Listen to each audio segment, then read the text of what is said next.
Various kind of discount scheme business growth के लिए एक बहुत यूजफुल टूल है, लेकिन स्कीम को सही तरीके से इंप्लीमेंट करना चाहिए।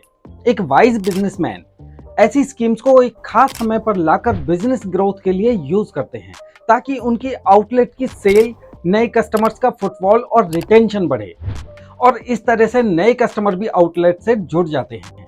वॉरेन बफेट कहते हैं कि discount is nothing but a tool to attract the customers. आपने देखा होगा कि गारमेंट, इलेक्ट्रॉनिक या किसी दूसरे आइटम के बड़े शोरूम्स में ऐसे सेल ऑफर डिस्प्ले में लगे हुए होते हैं, जैसे कि buy one get three free, buy one get 50% discount and buy two get 65% discount, या फिर गेट फ्लैट 70% डिस्काउंट, या इनके अलावा भी बहुत तरीके के डिस्काउंट ऑफर्स होते हैं। दोस्तों, कुछ लोग हार्डली स्मार्ट वर्क करते हैं और कुछ लोग स्मार्टली हार्ड वर्क करते हैं। तो डिस्काउंट ऑफर बिजनेस को ग्रो करने के लिए एक स्मार्टली वर्क करने की टेक्निक है। आप ध्यान से समझे और बने रहिए मेरे साथ। अगर ये बिग स्टोर से डिस्काउंट ऑफर ना लाएं तो क्या होगा? Believe me, sales 40 to 50% down चली जाएगी। Now we would come to know that how many type of discount schemes which can be implemented into different kind of businesses. Number 1, percentage discount. यह एक बहुत कॉमन मेथड ऑफ डिस्काउंट है, लेकिन साथ में यह सबसे ज्यादा पॉपुलर मेथड ऑफ डिस्काउंट है।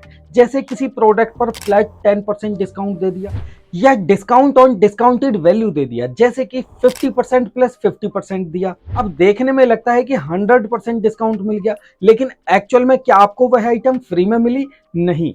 लेकिन यह ऑफर्स कस्टमर्स को बहुत ज्यादा अट्रैक्ट करता है। Number 2, volume discount.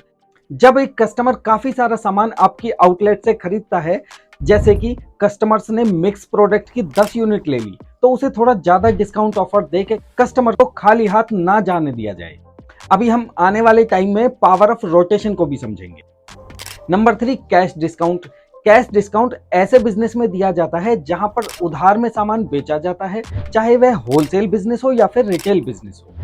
Cash discount किसी भी नॉर्मल डिस्काउंट के अलावा दिया जाता है। जनरली कैश डिस्काउंट 1 या 2% का होता है। मान लेते हैं कि किसी सामान की पेमेंट जो आपको 1 महीने या 2 महीने के अंदर मिलनी होती है, लेकिन कैश डिस्काउंट की वजह से वह पेमेंट आपको तुरंत मिल जाती है, तो आप उस अमाउंट को ज्यादा बार अपने बिजनेस के अंदर रोटेट कर सकते हो और ज्यादा पैसे भी कमा सकते हो। नंबर 4 आता है सीजनल डिस्काउंट। आपने देखा होगा कि समर, विंटर या कोई दूसरा मौसम हो, उस सीजन के खत्म होने से जस्ट पहले उस सीजन का बचा हुआ सारा माल कम प्राइस पर बेच देते हैं। इसी को सीजनल डिस्काउंट कहते हैं। एक्चुअल में फर्क सिर्फ इतना होता है कि वह गुड्स को पहले से थोड़ा कम मार्जिन पर सेल कर दिया जाता है या फिर कॉस्ट प्राइस पर सेल कर दिया जाता है, लेकिन इसका बिजनेस पर बहुत ज्यादा पॉजिटिव इफेक्ट होता है, क्योंकि लाखों रुपए ब्लॉक होने से बच जाते हैं और फंड्स का रोटेशन भी ज्यादा बार हो जाता है। कोई डाउट नहीं कि रोटेशन में मेहनत होगी दोस्तों, लेकिन 2-4 साल कड़ी मेहनत करोगे तो नोट छापने की मशीन बनोगे। यही एक बिजनेसमैन का फंडा है। अब पावर ऑफ रोटेशन को एक एग्जांपल से समझते हैं। एक बार एक टीचर ने अपने 2 स्टूडेंट राम और श्याम को 100-100 रुपए दिए कि इवनिंग तक इस 100 रुपए से कुछ ना कुछ कमा के लेके आओ। तो राम और श्याम ने 5 रुपए वाले 20-20 पेन खरीदे। राम ने 5 रुपए वाला पेन 10 रुपए का बेचा, यानी 100% मार्जिन पर, और इवनिंग तक सारे पेन सेल कर दिए और 100 रुपए पर अनदर 100 रुपीज कमाकर 200 रुपए कर लिए। लेकिन श्याम ने वही 5 रुपए वाला पेन 7 रुपए का बेचा, यानी 40% मार्जिन पर। इसके 20 पेन 1 घंटे में सेल हो गए। अब उसके पास 20 गुना 7 यानी 140 रुपए थे। अब श्याम ने 140 रुपए से 5 रुपए वाले 28 पेन्स ले आया। ये पेन भी उसने जल्दी ही सेल कर दिए। फिर अगेन पेन ले आया और अगेन सेल कर दिए। इसी तरह से श्याम ने पूरे दिन में 4 बार पैसे को रोटेट कर दिया। अब इवनिंग तक राम के पास 200 रुपए थे, जबकि श्याम के पास 380 रुपए थे। हालांकि राम का मार्जिन 100% हुआ, लेकिन पैसे सिर्फ 2 गुना हुए। लेकिन श्याम का मार्जिन 40% होते हुए भी पैसे 3.8 टाइम्स हो गए। तो दोस्तों, बिजनेस को कामयाबी तक पहुंचाने में पावर ऑफ रोटेशन का बहुत बड़ा कंट्रीब्यूशन होता है। नंबर 5 आता है फेस्टिव डिस्काउंट। हर साल कुछ ना कुछ फेस्टिवल्स आते हैं, जैसे होली, दिवाली, ईद, क्रिसमस आदि। लोगों का माइंडसेट ऐसा है कि वह फेस्टिव डिस्काउंट का वेट करते हैं। डिस्काउंट ऑफर आते ही परचेज शुरू कर देते हैं। ऐसे केस में आप सीजन से पहले बल्क में सामान परचेज करके अपने पास स्टॉक रखें। बल्क में सामान खरीदने पर सस्ते रेट ऑफर होते हैं और आप परचेज करके ज्यादा पैसे कमा सकते हैं। आप बल्क में सामान पुराने एक्सपीरियंस के बेस पे खरीदें, कि लास्ट सीजन में किसी सामान की कितनी क्वांटिटी सेल हुई, और फेस्टिवल शुरू होते ही अपने सामान पर फेस्टिव डिस्काउंट ऑफर शुरू करके ज्यादा सेल और ज्यादा पैसे कमाए जा सकते हैं।